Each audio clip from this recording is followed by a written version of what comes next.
There was an old lion whose problem was such that no hair on his head made it smooth to the touch.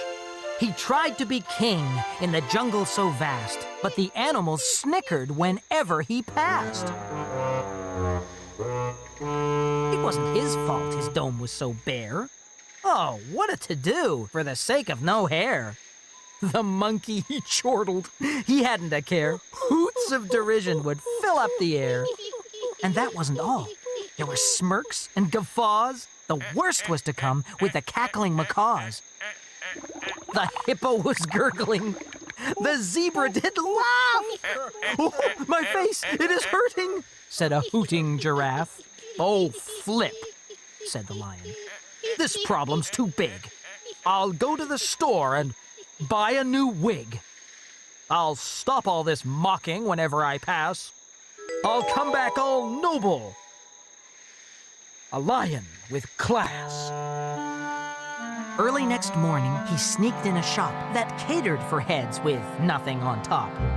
"A good day," said the snake with curly blue hair. "This is my store, and wigs are my wear. My wigs are the best. Check every shelf. You wouldn't believe it, but I wear one myself." The lion said, "Never. I'm very impressed. Pass me that row, then I'll try on the rest." That's what he did. From the large to the tiny. From dawn until dusk. Till his head became shiny. "I've found it!" said Lion, who woke up the snake who'd fallen asleep while taking a break. The snake took his money and snipped off the tag and wrapped it for Lion in a brown paper bag. Back from the shops, he stood tall and proud, with something quite hairy, which pulled in a crowd. But he'd made a mistake. On top of his head was a tiny small rodent that seemed to be dead. Oh dear, oh my! He looked even worse. The elephant whooped till he needed a nurse. The crocodile smirked.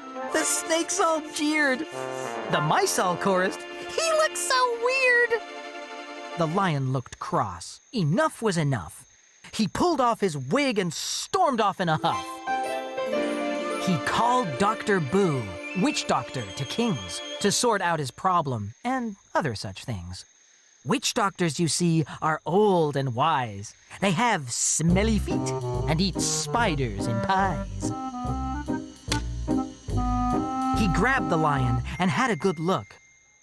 He scratched his head and looked in a book. He thumbed a few pages, then banged the book down. "The answer," he said, "is wear a gold crown." The lion jumped up and said, "That's it! I really have been a bit of a twit. I'll rule like a king. It's my job after all. I'll wear a gold crown and stand up quite tall." So now the old lion is kingly and proud. He wears a gold crown and waves at the crowd. So don't ever mention his baldness on top, because if you do, you'll get the chop.